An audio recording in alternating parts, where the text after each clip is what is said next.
第4章預告救主。神藉住眾先知嘅口向我們許諾，他要建立公義的國度，並且要親自作王。這一天必將到來，並且應許說，有朝一日，他要潔淨人類，使人離開邪惡，並把人從罪中拯救出嚟。眾先知傳遞嘅信息仲唔止呢啲，佢哋揭示話，神將差遣佢嘅獨生子到呢個世界上嚟。呢個首先係一位救人脫離罪嘅救主，以後要再嚟作王、作審判者。佢哋俾呢位要嚟嘅救主、君王同審判者取名叫彌賽亞。有關呢位彌賽亞嘅預言，早在耶穌基督嘅誕生之前就有啦。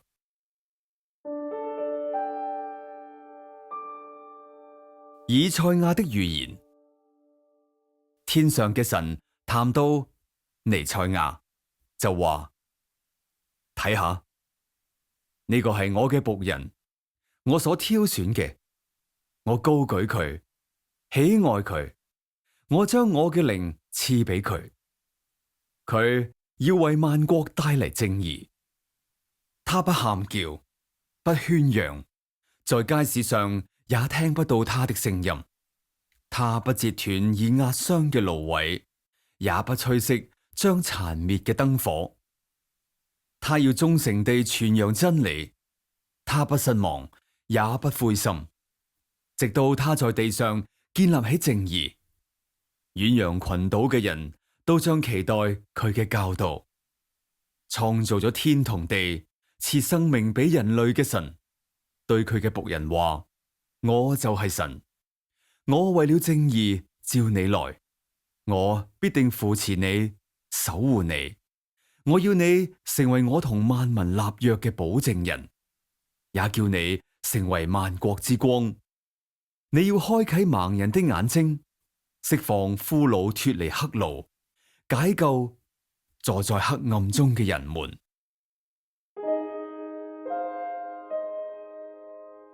神要親自顯現給你們一個預兆，將來必有童女懷孕生子，他要被稱為以馬內利，將為我們誕生一個孩子。神要賜給我們一個兒子，他要來統治我們，他的名字稱為全能的神、永恆的父、和平的王、奇妙的領袖。他將坐在大衛的寶座上，他的統治是和平的，他的權力是永無止境的，以公平仁義治理他的國，直到永遠。全能的神立定心意，要完成呢一切。神的靈必在他身上，使他有智慧、悟性、謀略、能力同敬畏神嘅靈性。他必以敬畏神為喜樂。他行審判，不憑表面；他斷是非，不憑耳聞，卻要以正義為貧窮人伸冤，以公道保障世上孤寡無助者。他一下令，罪人必被懲罰。他以話語定惡人嘅死刑。大地將充滿對神嘅認識，正如海洋充滿咗水。神話：睇下，我嘅僕人必定成功，他必受尊敬，被高舉，成為至高無上。正如好多睇到佢嘅人大感驚愕，因為佢嘅面貌遭受損害，幾乎不成人樣。照樣，許多國家要因他震驚，許多君王啞口無言，因為未曾見過嘅事，他們要看見未曾聽過嘅事，他們必定明白。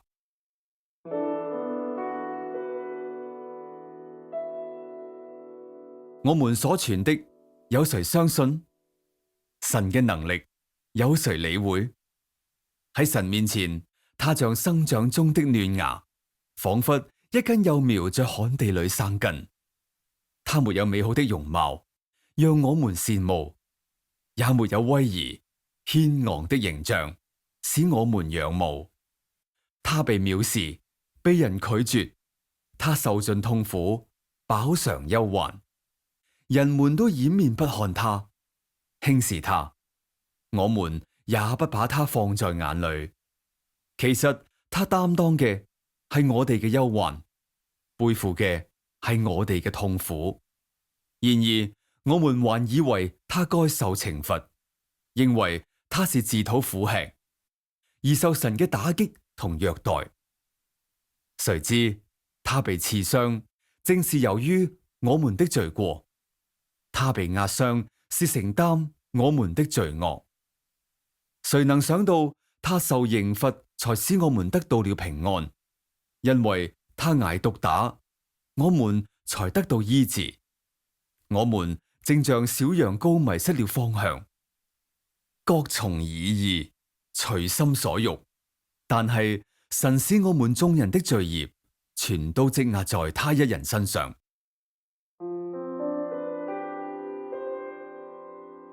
他被虐待，遭受迫害，卻不開口，就像小羊羔被牽到屠宰場，又像在剪毛人手下的羔羊，安靜無聲。他也同樣沉默無言。他受了殘忍的審判，被奪取了性命，沒有一個人理會他。他離開人世間，是由於我們的罪惡；他被置於死地，是由於我們的過錯。他雖沒有犯罪，也沒有撒過謊，人卻使他跟惡人同死，與財主同葬。神話他挨打受苦是我的旨意。他為了贖罪獻上了自己，這樣他必看到他的後裔，可以延年益壽。而我嘅旨意通過他一一實現。他受了致命苦難以後，必看到生命的光芒，以及自己痛苦的成果，便心滿意足。我正義嘅僕人擔當了人嘅罪過，為要使眾人喺我面前判為無罪。因此我要使他成為勝利者，給他偉大的尊榮，因他自願獻上性命，被列為罪犯，又承擔咗眾人嘅罪刑，自己犧牲至死，更為罪犯求情。神話我嘅僕人啊，被眾人所藐視，被列國所唾棄，被君王所虐待嘅人啊，世界的領袖們必將見你而起立致敬，統治者也要俯地下拜。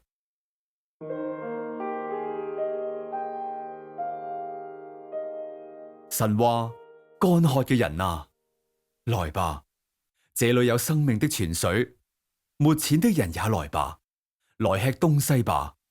有酒有奶，而且不用付錢，不需要代價。你們為什麼花錢去買些不能充飢的食物？為什麼辛苦勞碌換取那些不能使你們滿足的東西？你們該聽我的話，來吃美好的食物，使你心滿意足。你們該聽我的話，到我這裏來。你們要留心聽，就必獲得生命。我與你們訂立永遠的契約，賜給你們永不改變的慈愛。趁着還可以找到神的時候，去尋找他；他親近你的時候，去懇求他。邪惡的人必須離棄自己的歧途，犯罪的人也該除掉自己的惡念。快回來吧，神必憐憫你；歸向我們的神吧，神必廣施赦免。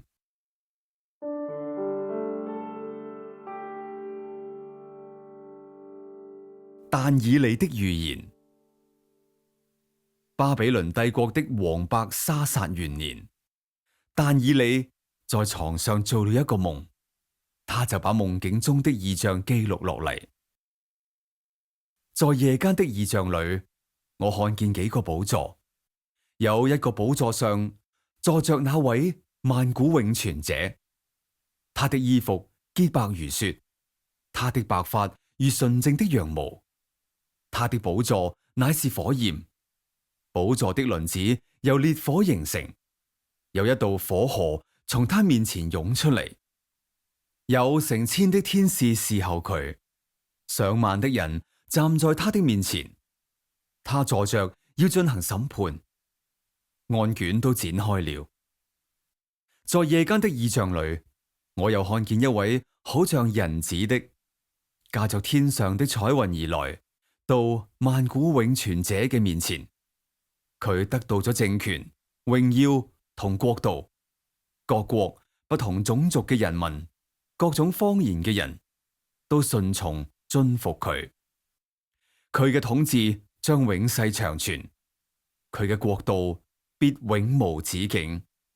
長眠在塵土中的人，埋入土裏的屍骨都要蘇醒過來，其中有啲會得到永恆嘅生命，有啲卻要受到羞辱同永遠嘅唾棄。智慧嘅人必如天上的光輝，讓許多得以悔改嘅那些人，必如星辰閃爍，直到永遠，永遠。波斯帝國嘅大流士王寫咗詔書，傳旨俾全帝國各種民族、各種語系嘅人話：願你們享受平安。如今我降旨，凡是我帝國的人民，必須敬畏、尊崇但以理的神，因為佢乃係永生嘅神，係永不改變嘅。佢嘅國家永不滅亡，佢嘅王權永世常存。佢解救人、援助人，喺天地宇宙間行神蹟奇事。撒迦利亞的預言：錫安的居民啊，歡呼吧！耶路撒冷的人民啊，喜樂吧！睇下，你們的王來了，佢實行公道，實施拯救，佢係謙虛嘅。騎着小驢而來，佢要解除一切戰車、戰馬同戰場上嘅武器。佢要為萬民帶來和平，佢要統治四海，佢嘅權力從大河到地嘅盡頭。那天，神必拯救佢嘅百姓，好像牧人照顧佢嘅羊群一樣。佢哋將如冠冕上嘅寶石，在大地上閃閃生輝。佢哋多麼幸福！佢哋多麼俊美，有五穀使少年強壯，有新酒使少女健美。神話：那天我必為我嘅百姓開一個泉源，洗淨他們的罪惡和污穢。那天我必除去地上所有嘅偶像，他們的名字不再被提起。我要鏟除一切自稱為先知嘅人，必消滅一切邪惡。大衛王的預言：神嘅靈通過我話，以色列嘅保衛者，神對我話，以正義統治人民，一切敬畏神嘅君王，就像日出嘅曙光，又像無雲嘅清晨，更如雨後嘅陽光，在嫩草上閃耀生輝。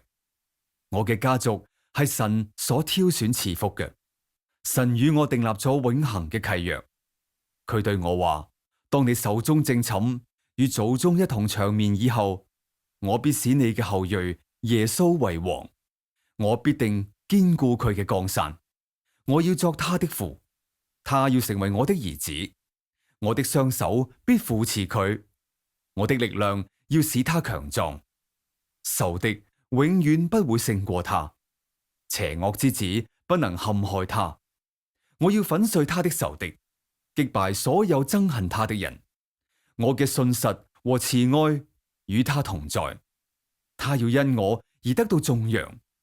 他要稱呼我：你是我的父，我的神，你是我的救恩，我的磐石。馬拉基的預言：神話，我要差遣我嘅使者為我開路，你們所尋求嘅彌賽亞將突然來臨，你們所仰慕的主，我所應許的使者，睇下，他要來了。但係主來臨的那一天，誰能受得了呢？他出現的時候，誰能站得住呢？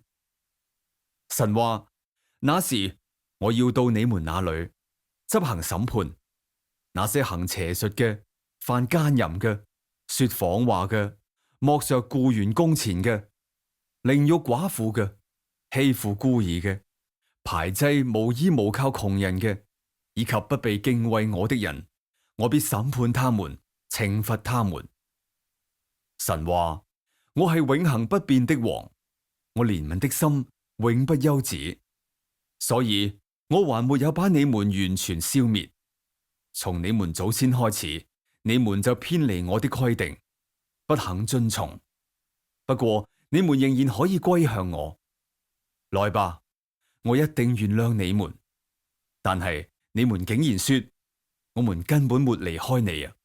你們又說，侍奉神係愚蠢嘅，遵從神嘅吩咐有咩用？喺佢面前痛悔憂傷有咩好處？喺現今嘅社會，驕傲嘅人才成功，行惡嘅人才有快樂。咒罵神不會有災禍。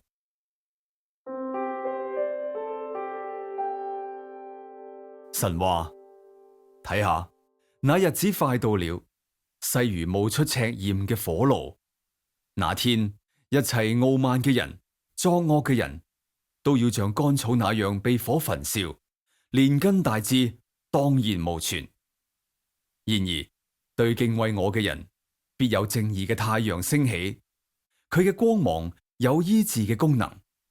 你們像從牛欄裏放出來嘅小牛犢一樣，歡跳快樂。喺我採取行動嘅嗰一日，你們必將踐踏惡人，使他們成為腳下嘅灰塵。